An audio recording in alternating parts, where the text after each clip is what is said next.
everyone. Welcome to Broadway's Calling, where we ask your favorite Broadway stars where they were when they first got the call to be on Broadway. It only happens once, but we are here to get that story.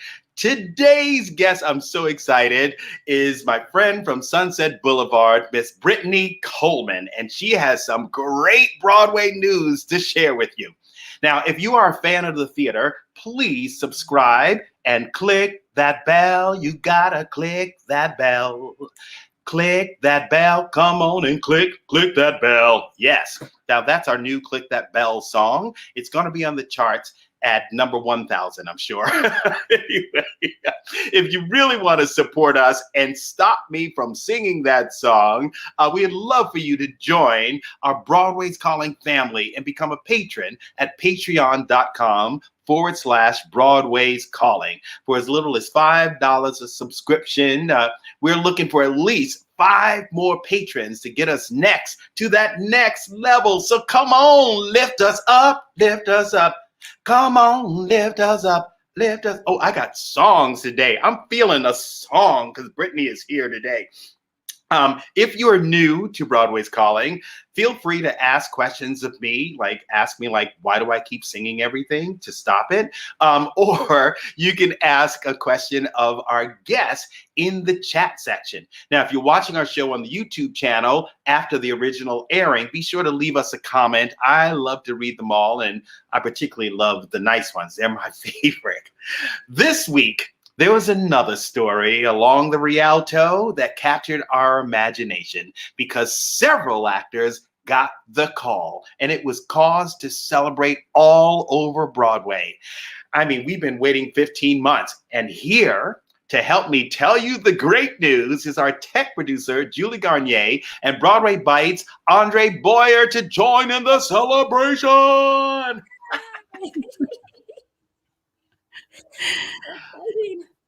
Hey, Lance. Oh, hello. I'm telling you, there's so much good news, and we wanted to tell all of the Broadway fans and artists out there.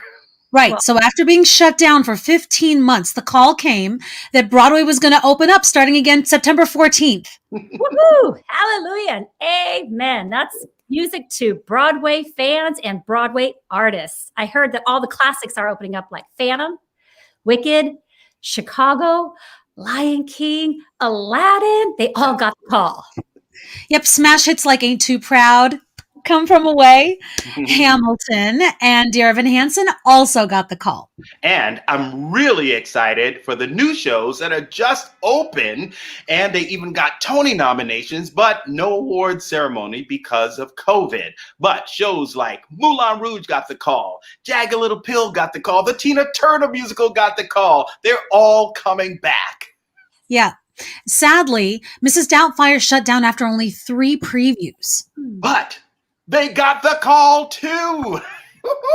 So, well, the last show that I saw right as we were shutting down was the final dress rehearsal of Flying Over Sunset over at Lincoln Center. Tony Yazbek, Harry Patton Payton, and Carmen Cusack. But they never even got to do their first preview.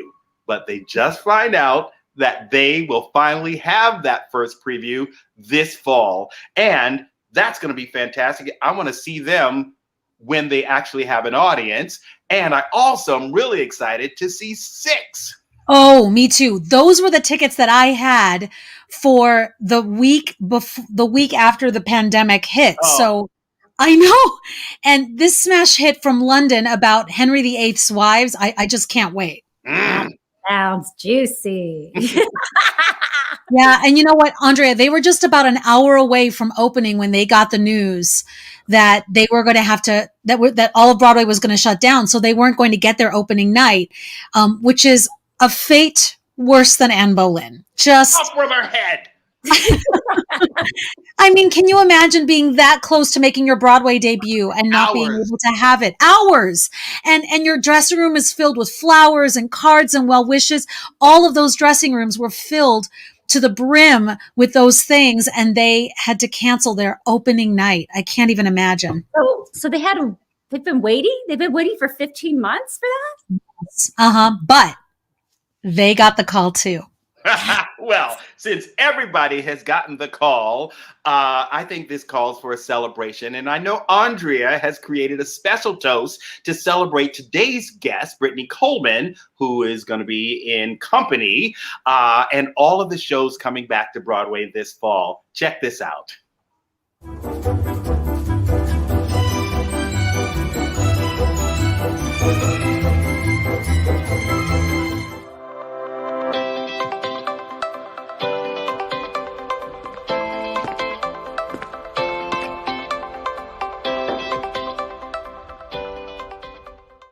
I'd like to propose a toast.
Yum. Well, I hope everyone rewinds the video at some point and makes one of the favorite drinks, whether the happy birthday martini or the vodka stinger, because there's so much to celebrate and toast to your favorite show that's going to return.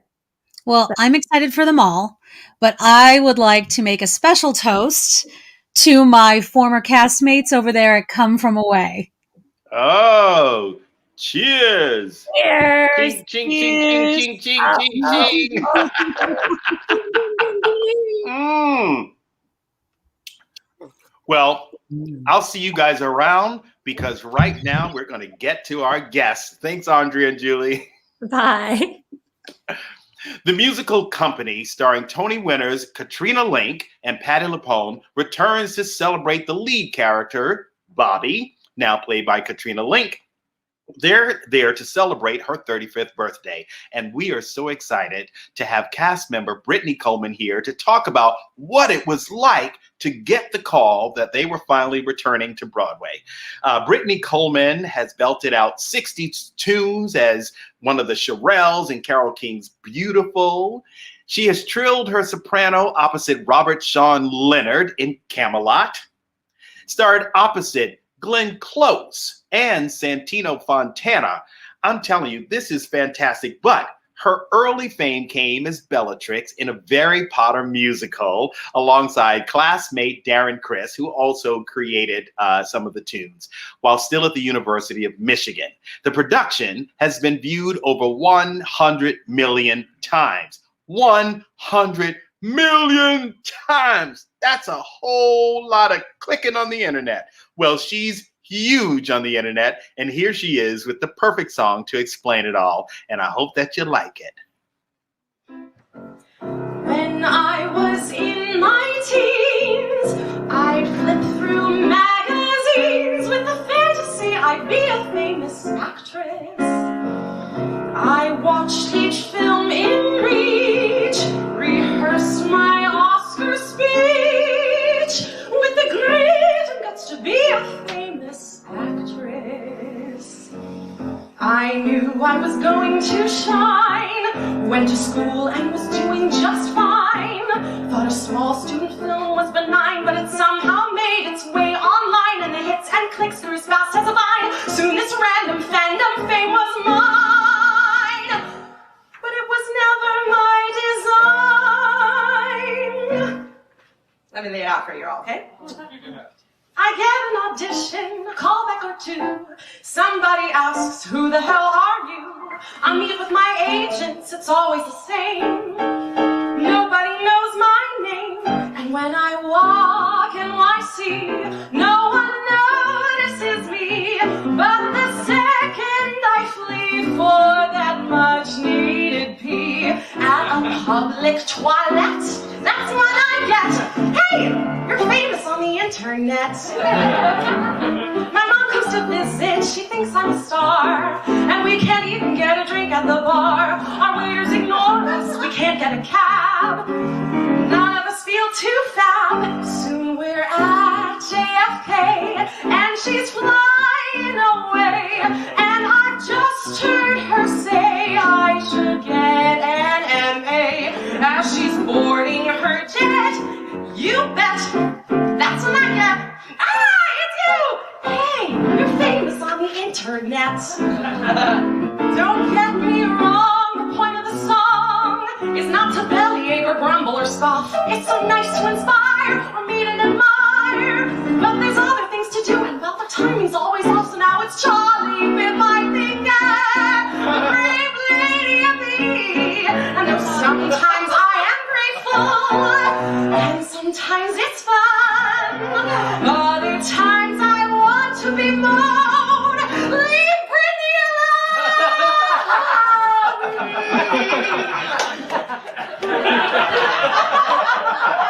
I wake every morning, I still have my dreams, but now I found that it's not all how it seems. I flip through the pages, a new magazine, and maybe it's nice living somewhere in between.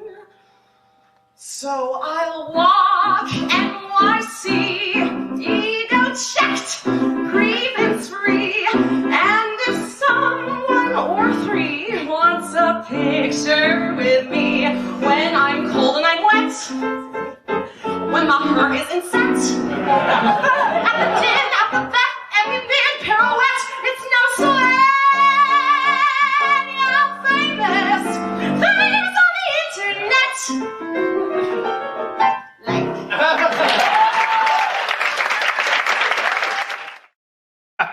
Well, I click like. Ladies and gentlemen, Broadway's calling Brittney Coleman. Hello! Hi, Brittney. How are you? I'm good. You know, that song is almost 10 years old. Are you kidding me? And you look exactly the same. Oh, thank you. My hair's a little longer. But yeah, this was well before touring, way before Broadway. It was still when Vine was a thing. You remember Vine? Wow. Oh my God. Yeah. Yeah. That was like, and all those old YouTube references. I think I just started using Vine.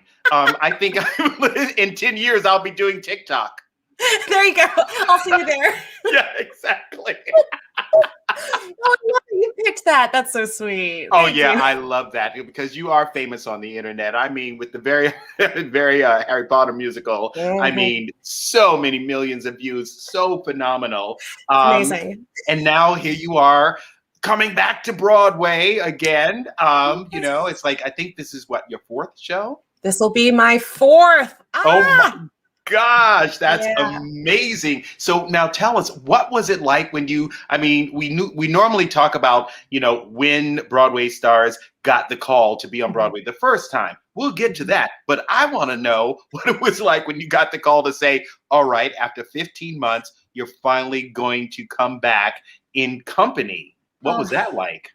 Oh, it was amazing. It was amazing. We all kind of had a feeling because Company didn't get to open either. We were like right smack dab in the middle of our preview period. So I think we had maybe 9 previews left before we were officially going to open. And we were like, there's no way Broadway will open back up without us. We have to open the show. We just have to. There's no other way. Yeah. Fingers crossed.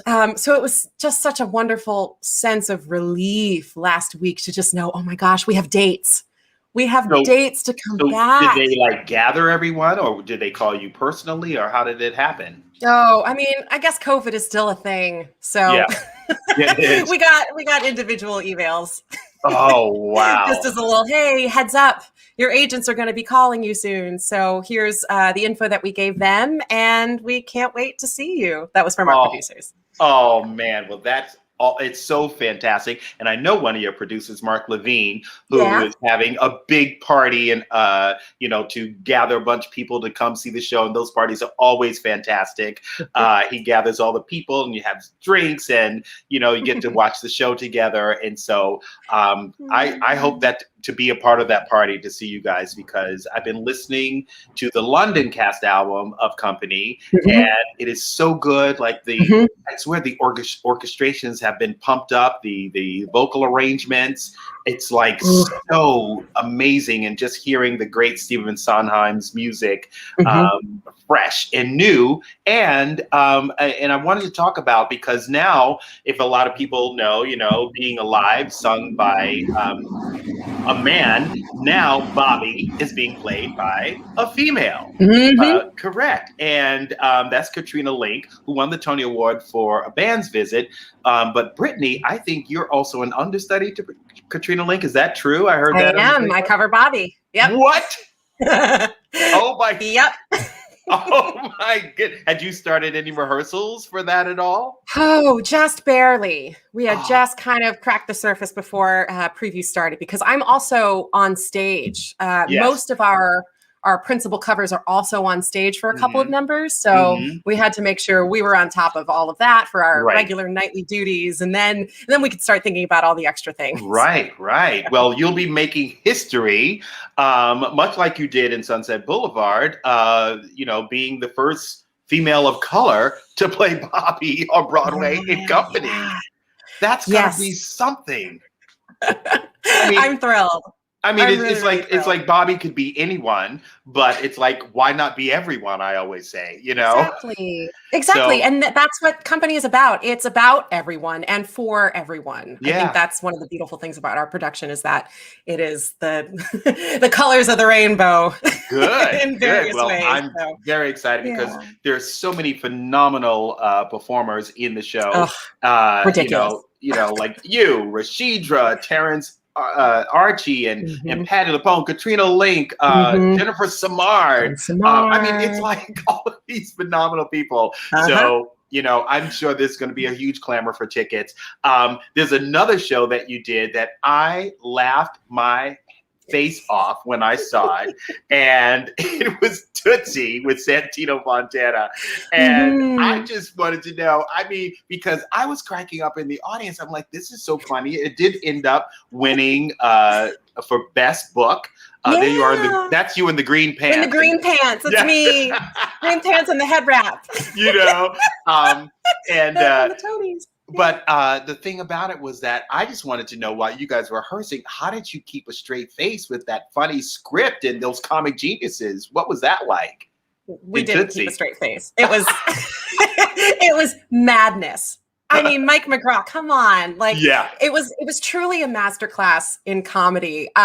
We ran for a little over 6 months. And I just remember every time I would watch his scenes in particular from the wings, I would have to excuse myself to go laugh, because it never got old. It was always wonderfully fresh. I mean, come on, Sarah Stiles, Andy Grill, incredible comedic geniuses, and Santino and Lily. Like, it was Lily truly and John. I mean, and it was John like, Bellman. oh my God. Ah, Just a fantastic cast, and that was great. Now Mhm. we talked about, you getting the call to come back to Broadway, but where were you when you got the call the first time to come to Broadway?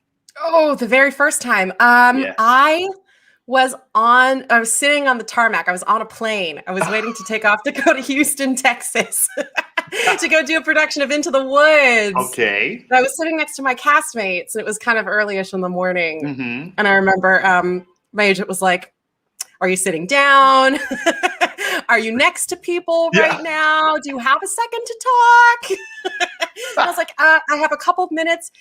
Yes, and yes. I it could have gone either way by that point in the whole process. And I just wanted to know, by the time you get to final callbacks, that you've been through it a couple times and it could go either way. And I just wanted to know finally. And funny enough, one of my castmates going into that show in Houston, who was sitting next to me, was about to make her Broadway debut in War Paint. That was Mary Claire. Do you know Mary Claire? Yes, she came into My Fair Lady. Yes. Yeah. So I told her, and she was like, "I'm also going to come back and do my Broadway debut." And it was just such a wonderful moment. And it really, I was in seventh heaven, then being able to go do Into the Woods and knowing I had Broadway to come back to, like, it's such a gift. And what show? Oh, we jumped the gun, but I think we know what show that was.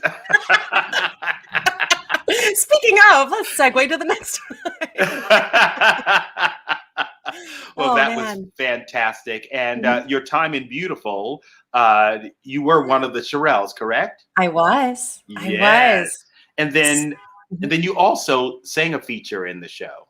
Mm-hmm. So on Broadway, I was the Lucille / Will You Still Love Me Tomorrow track. Okay. Yeah. Mm-hmm. And I also did the first national tour before Sunset Boulevard. And I was the Uptown track who sings in the second act. Oh, okay. Oh, man. So there you are. Everyone knows that you can sing these 60s tunes. Mm-hmm. And then it's like for Sunset Boulevard, how did casting know that you could like float those high notes for Betty? That's kind of been my career, more or less, of just kind of flip-flopping genres. Like no two shows have been the same genre back to back. So I live in legit land. That's definitely where I'm happiest. Mm-hmm. But you can't go wrong with the 60s. It was such a blast. And I didn't get a chance to put it on the show, but I did hear you sing a little Erykah Badu, a little Tyrone over on the internet. Yeah. That was in college. That's a very old one. Yeah, but you got the funk, girl, even though you can live in legit land, but you got the funk. Man, try. Yes, you do. So I like you're coming back to Broadway with Patti LuPone. I know. Patty's back. Because that was one of the things we thought about as far as like returning. Is everybody going to be there? Right. Will we have to rearrange some dates in case people are I assume folks are filming all over the place. We've got so many TV people, Chris Fitzgerald, Chris Sieber, just filming all over the place. And we're like, oh, well, hopefully it all comes together. And we got Patti. Patti. I know Patty's coming back, and I think that's so exciting. But they've been filming, but you've been all over the place. People have probably seen you and didn't even know that was BRITNey Coleman. Yeah. I know you did a great production down with Donna McKechnie at the arena stage of the Pajama Game. Mm-hmm. Oh yeah, there I am. That's our little curtain call outfits. Goodness, so adorable. And one of the shows that when I was a kid, the Shakespeare Festival, it had come to Broadway, and I loved the poster, and you got to do it, and I still have not seen it live. I was too young to see it then, but I wish I could have seen you in Two Gentlemen of Verona. Man, that was I was Sylvia in that production, and that was the Shakespeare production. That wasn't the musical, and I hear the musical is wonderful. So now I really want to do the musical version, but that was the play. Oh my God. Oh, even better. Who is Sylvia? Who is Sylvia? our Shakespeare friends will enjoy that. Yes. Yeah, that was in their outdoor space, and it was so magical. You saw the costume. We had this Elizabethan. I mean, it was just so lovely, and it was outside. And the San Diego Zoo was behind that outdoor stage. So sometimes we would hear the peacocks at night, and you could see the moon. Like, how Shakespearean is that? Oh my goodness, it's the perfect way to see it. But you've got to do something that most performers have not gotten a chance to do during this damn demic. That's what I'm calling it. You got to revisit your Guinevere in concert of Camelot. And here's just a short little snippet of one of the productions you did. Before I gaze at you again, I'll need a time for tears. Before I gaze at you again, let hours turn to years. So beautiful. So when you got to go down to Oslo to do that, I just want to know, because it's been so long for most of us, what was it like singing and actually touching people? Well, we couldn't touch each other. That was part of the thing. That's how they staged it. Oh my goodness. No. So our union, Actors Equity, has had very, very strict rules about performances during the pandemic. One of which is most productions cannot have actors touch each other, let alone be closer than 6 feet. So our whole staging of this, it was outdoors. They built this beautiful outdoor stage, and we were able to sit maybe 250 in the audience outside. Everybody spaced 6 feet apart, you know. But most of our staging was done with a yardstick, more or less. We had to, because Camelot is basically a big love triangle. We were doing triangles. So when we had dialogue, we had to be 6 feet apart. But if we were singing, we had to be 12 feet apart. Oh, because of the aerosols when you're singing, right? Yeah. And we were tested twice a week. So it's been hard, this pandemic, with those rules in mind. Like, a lot of regional theaters weren't able to meet kind of the HVAC specifications and that kind of thing. But Oslo was able to get it together. And they flew, there were 6 of us in the cast. So we were all able to get down there safely. And we quarantined for 10 days and did rehearsals over Zoom for the first 10 days we were there. And then we finally came together, and it was, even though we couldn't touch, it was still incredible to just make music with other people in the same space. Oh, and have an audience share that with you. It's like so exciting. Now, I couldn't tell from the pictures, but was that Kent Overshone in your Camelot? So I've done Camelot many times. This was the 3rd time. And the very first time around was at Two River Theater. And that was in 2014, I believe, and that was Kent Overshone. Oh, that's when that was the picture that I saw, because I know that you guys also did Ragtime together, didn't you? We did. Yes. We went to Michigan together. Oh, that's fantastic. It was a dream. Good. Oh my goodness. Well, I mean, it's like I love Camelot. I mean, I know it's a long, long show, but it's so beautiful. And then you as Guinevere, I think you don't even come on until like a half an hour into the show, right? Well, it's funny. This production that I've done so many times is an adaptation by David Lee, who also did Frasier.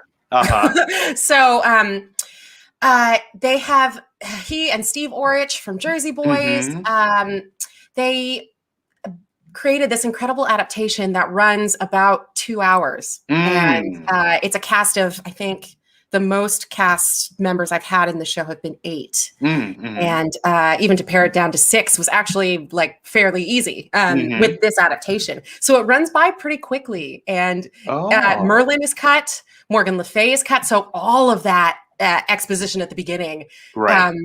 Who is the older knight? What is his name? With the dog. He's all cut. Not Sagamore. Pellinor. Pellinor, yes. Yeah. Pellinor. Exactly. Exactly. So it's pretty quick. We basically have, welcome to Camelot, then everybody leaves, and then Arthur comes on to sing I Wonder What the King is Doing Tonight, and then I'm right on. Wow. So, yeah. I need to see this version, because I mean we did it at the Hollywood Bowl with Jeremy Irons was our king, Melissa Errico was Guinevere, James Barber was Lancelot. Great cast. but I mean, I think they're still doing the show. That was long. It is so long. Yeah. It's so long. Still, it's good, but it's long. It's like I so enjoy it. Well, I mean, I would love to see your Guinevere because I mean, you just illuminate the stage, and you're like such a star. So much so that the San Francisco Gay Men's Choir had you come do a number, and I don't know a lot of the history, but I think you the show. That the song that you did was about the trans activist Sylvia Rivera. Yeah, I did 2 numbers, and that was one of them. Oh, yeah. Wow. And Andrew Lipper wrote that. Yes. Well, let's see just a snippet of that with you and your star turn with the San Francisco Gay Men's Choir. What about my heart? What about my silent heart? As it beats and beats and waits for love. What about my love? You wanna know what you should call me?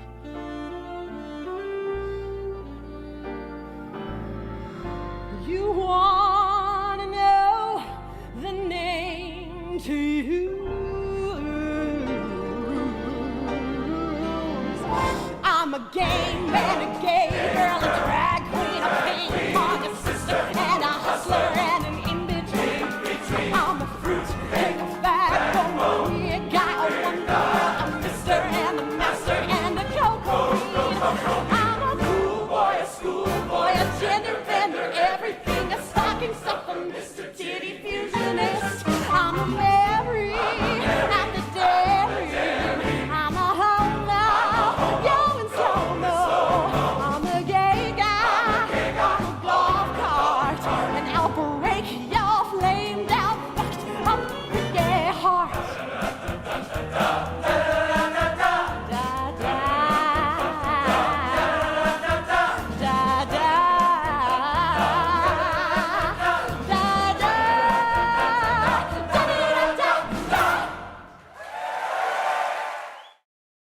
Yeah. I call that star quality. Yeah, that was a really, really special production. Andrew Lippa was in it with me. Oh, really? Yeah, it was called Unbreakable, this whole show, and each song represented someone from a certain decade, from 1900 to present day, that was prominent in the LGBTQIA movement. Oh, wow. And so I had Sylvia Rivera, and I opened the show as Jane Addams. And that was just, gosh. Lisa Vroman was also in it, and a wonderful local named Marcus. We did it in San Francisco, and other choirs have now commissioned this piece around the country, and it's so powerful, especially thinking about that song with Sylvia Rivera. Right. I mean, it's like, it's a bop, but also we took it very seriously. And there's something to be said about having 200 grown men singing full voice behind you. I was just so moved. Oh, it was so cool. That was like the wall of sound probably behind you. It was amazing. Oh, yeah. I feel like I'm part of the family now. So good. Hello to anybody who's watching. That was is so amazing. But it's like I have another treat to show everyone out there that you did. It's so phenomenal. What else? But, wait. There's 2 things. I want to talk about Glenn Close at the Oscars because we all know that was exciting. But Julie, our tech producer, I have this one clip. People know Doris Day is my favorite movie star, favorite singer. I just love her. I wanted to like rent a dog so I could go up to her hotel in Carmel. But when you did Pajama Game, and I couldn't believe that I kept listening to it because I'm like, I only like the way Doris Day sings it, but I just kept listening to yours. And we have just a short clip of you singing I'm Not All in Love. I just want to like share it with everyone out there because it's a classic and you sound beautiful doing it. So Julie, if we can like, roll that extra footage, I would love it. Oh my gosh. I'm not at all in love, not at all in love, not I, not a bit, not a mite, though I'll admit he's quite a hunk of guy, but he's not my cup of tea, not my cup of tea, not he, not an ounce, not a pinch, he's just an inch too sure of himself for me. Oh, so good. That's so good. God, I love singing that material. Oh man. Now we can remember. Now, Pajama Game, are those the same composers who wrote Damn Yankees? Ooh, I should know this. I don't know. And it's so funny because it's like I always remember that they're the two composers that I'm not familiar with that are not Bach and Harnack. They're the other ones. And I'm like, they're so good. Both of those musicals are so good. So if anybody out there, I'm sure they're typing in the comments. Googling, type it in the comments and tell us who wrote Pajama Game. Hi, Barbara Wilmot. So fantastic. Barbara Wilmot, I think she's talking about your version of I'm Not All in Love, but she says fabulous. So I'm assuming that it was based on your phenomenal rendition of the song. Thank you. Both are George Abbott. George Abbott. Wait, yes. But he didn't write it. He directed it, I think. I think George Abbott directed. I don't know if he wrote it. Oh, well, we have to. This is going to. Yeah, he did. I just Googled it now because I am terrible. Let's see. Music, Adler and Ross. Yeah. Adler and Ross. That's who wrote it. Okay, George Abbott directed, but Adler and Ross. Yes. That's what I wanted to come up with. Well, full disclosure, everyone. Brittany and I do have the same agent. And I just noticed our agent just like popped in, Diane. So, hey, Diane. Here we are. I'm sorry, this is a free show, so there's no 10%. Sorry. But you get 100% of our love because we love our agents over at HCKR. We do. I mean, they are amazing. It's a fantastic family of people who love this is my 10th year with this agency. I think this is my 10th. Yeah. You're not old enough to be at an agency for 10 years. Well, I'm not. No, I am. But that's a good thing. You know what I mean? It's good. Exactly. Well, it's been fantastic because you've gotten to do all these great shows and they are so supportive and TV and film and theater, they just like, really get us out there and it's fantastic. But I want to talk about our great time in Sunset Boulevard with our great Miss Glenn Close. And baby, what did you think of her at the Oscars? Oh, just everything. She's everything.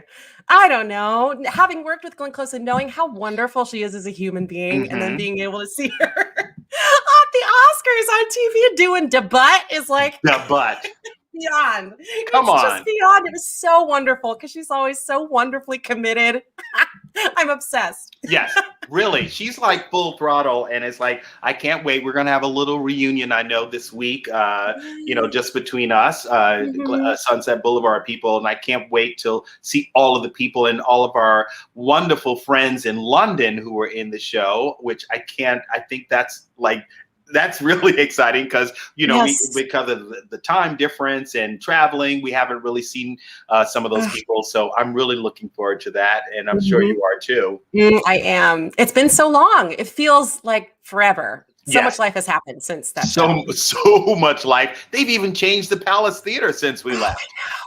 I mean, know. come on. It might be a mall. It might be a casino. I don't know what it's going to be when we get back. It has been a work in progress for so long. Maybe that's why it's felt so long. Like they lived in the whole theater. Well, it's crazy. But back to you. I know before you go to company, you have a little like exciting thing that you're going to do this summer. Want to tell us about that? Oh yeah, sure. So let's see. In about a week, I head up to Pittsfield, Massachusetts, in the Berkshires to go do a new show, concert review. We're not quite sure what exactly it is. It's called "Who Could Ask for Anything More?" The songs of George Gershwin, and I am so thrilled. I'm so thrilled because actually I've been singing a lot of Gershwin for like my nursing home Zoom concerts. Lovely. So I'm like really thrilled to be able to do it for a live audience. And Alan H. Green is in it. Yeah. Alicia Umphris. The two of them are, I think, are artistic fellows. I'm not quite sure what the term is, but they are like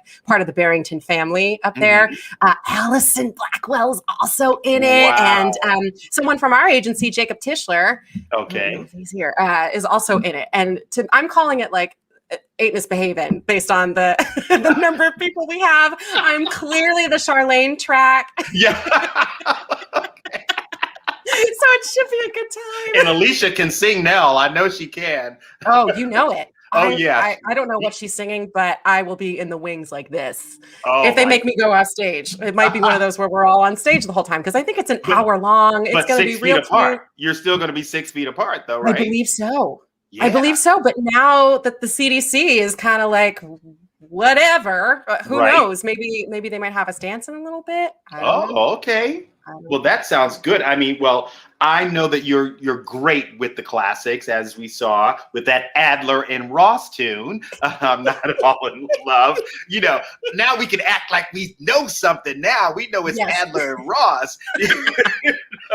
But we have a treat of you singing another classic song by another great classic composer coming up. I mean, you can figure out what it is if I just say that it's a love letter to our little island of Manhattan. It's from Cole Porter's Anything Goes, which Anything Goes also got the call because Sutton Foster will be reprising her Tony Award-winning role, making her West End debut this summer. She's going to step in for Megan Mullally, who was going to play Reno Sweeney, but she hurt herself. And so Sutton is going to like go over there before she comes back to do Music Man with Hugh Jackman here on Broadway. So it's so fantastic. But with all this great Broadway news, I hope that everybody out there will keep observing, you know, and being a little cautious. Even though I know we don't have to wear the mask, we can still like just be a little cautious, you know, just to make sure that everything's okay, so that we can actually do these shows and see these shows this fall. We really want to get there. I just want to thank, we had 2 weeks ago, we had the Sister Act cast on celebrating the 10-year anniversary. Victoria Clark and Elena Waters and Charles Brown were here, and they graciously donated some of their souvenirs and swag. And I had some as well when they were like, oh, can we add this? Can we add that? And we raised a bunch of money for the Covenant House. Yes. Excellent. And it's so fantastic. And, you know, we got rid of like 95% of the items. We do have 2 more items. So if there are any fans out there, you can send me a little message at info@Broadway'sCallingTV.com. And I'll send you a picture of what's left. There's only 2 things left. And also, when I was mailing everything, I still need the address. If anyone knows a Stacy Marie, she sent a donation, and I want to send her swag, but there's no address. So somebody help us out here. Come on, Stacy. We thank you so much for your donation. And we thank all of you guys. It's like, pumping us up, and we keep the show going, and we I really, really love just giving and showing everybody all this great talent, like BRITNey Coleman, who we have here, and just sort of finding out the news as it's happening. You know, this is so exciting, BRITNey, that you came on today. It's like you just got the call that you're coming back to Broadway, and you're here talking about it. And it's like there's not a lot of places where you can find out these kinds of things. So I thank all of you who support our show, and I really thank you if you are a patron at patreon.com/Broadway's Calling. I'll plug away because I want to get those 5 more patrons to get us up to that next level. It's really, really exciting. But before we go and I show BRITNey singing this, it's a great rendition of this song. I wanted to know, BRITNey, like, what is that one moment in Company, because not many of us got to see it because you only did the 9 previews, that you can't wait for all of us to experience? Like, you've seen it, you go, oh my goodness, wait until the audience sees this. What is that one moment in Company? Well, the company as a whole, talking the cast, we have the extreme pleasure of being on stage for Ladies Who Lunch. Oh, wow. Just to be on stage for that is truly one of the most thrilling highlights of my career, to be way in the back, unlit, but I'm still on stage and I get to witness what's happening, because the energy is electric. It is so thrilling. Even just the entrance into the scene is so exciting. Wow. Let alone what happens throughout it and afterwards. It is that's the moment I'm looking forward to the most. Oh, sure. Man. Well, I'm sure that's going to be a fantastic experience. I mean, it's like, you know, seeing Patti LuPone in anything is always great. And that was a great song, you know, created by Elaine Stritch. But I've heard it sung by Patti LuPone, who does her own version. And it's just so rich and grounded, and I mean, to see it live, I can't even imagine. You know, I was listening to the CD before, you know, we started, but I can't, to see it live, I'm going to get like tickets up close. Yeah, you should, please. I mean, any seat in that theater in the Jacobs is fantastic. But yeah, I got to actually see the show at the West End too. I was in London at the time, and I just happened to like grab tickets, and Company wasn't on my radar. And then I just remember that moment in the West End production as well. And it's so amazing to see Patti do her own thing and really own it in her own right. Because, you know, that's what she does. That's what she does. Best. Well, it's incredible. You. I'm so excited. We've had 2 original cast members from Company from the 1970s version, Donna McKechnie and Pamela Myers, on the show. And I know they're also very excited to see this show. And I think we even talked about it. You know, those of you who like, you know, binge all of our episodes, because they're all on YouTube.com. They're always there. You can always see them anytime. But you can tell me if I'm sure we talked about Company. There's no way we didn't talk about Company. Well, BRITNey, really, thank you so much for stopping by and taking time to, you know, just sort of hang with me here on a Sunday. Now that's getting beautiful. It's, you know, it's before, during the pandemic and in the winter, you know, people are like, oh, sure, I'm available. Now I'm like nervous when I call people. So I was so happy, you know, when I called you. You're the first person I called, and then you said, sure, I could do it. I was like, thank you. Yes, anytime. Oh, you know, I'm always available for you. Oh, my goodness. Thank you for having me. This is so lovely. Absolutely. And really, people, you know, if you ever see BRITNey Coleman's name, you just got to run, go see her, because, I mean, I call you a star on the rise, because it's like, this is the moment where people are going to go, oh my goodness, I saw BRITNey Coleman back, you know, in 2021 on Broadway's Calling, because you're just fantastic and a light to be around, a light to work with. I look forward to a chance to share the stage with you somewhere. Please, that'd be amazing. I can't wait. You know what's going to happen. I'm just going to put that out there. Knock, you know, if they're doing the gender switch, why can't I be just Joe? Here's to the ladies who lunch. Everybody laugh. I mean, it's like vodka stinger. There you go. You're going to start getting phone calls after this, Lance. Get ready. Please. Nothing's off the table. It's wonderful. Exactly. It's all about possibilities now. And I'm talking to you so much, and I haven't really seen that much in the comments. I didn't want to miss anything. Oh, but thanks, the Gloss 56. Thanks for sharing with us. It's really been such a pleasure having Brittney here. And as you know, we try to be here every Sunday at 6 p.m. Eastern time, right here on the YouTube and also on Facebook Live. But to all of you out there, I don't know if Brittney wants to say anything to her fans, any Barry Potter musical fans out there, or company fans, or beautiful fans. I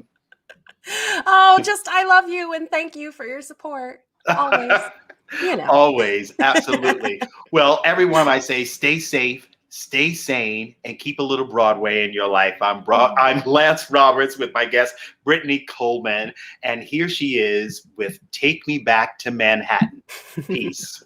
The more I travel across the gravel, the more I sail the sea, the more I feel convinced of the fact New York's the town for me. Its crazy skyline is right on my line, and when I'm far away, I'm able to bear it for several hours, weeks, or months, and then I break down and say,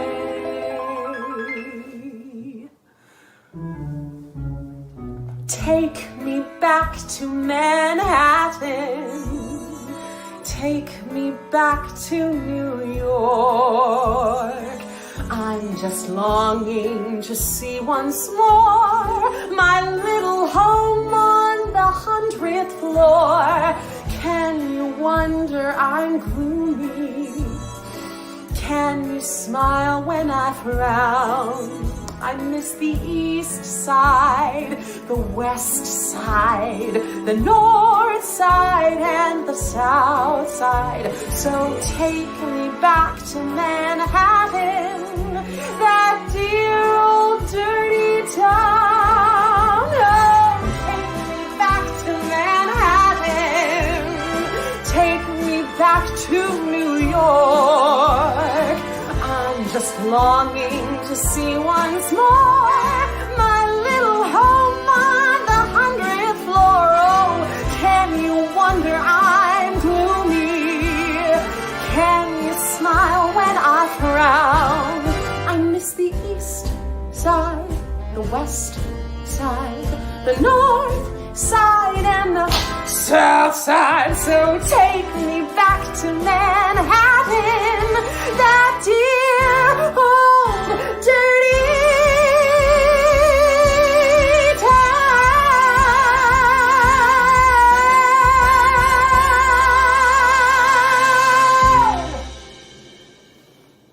We will see you soon in Manhattan.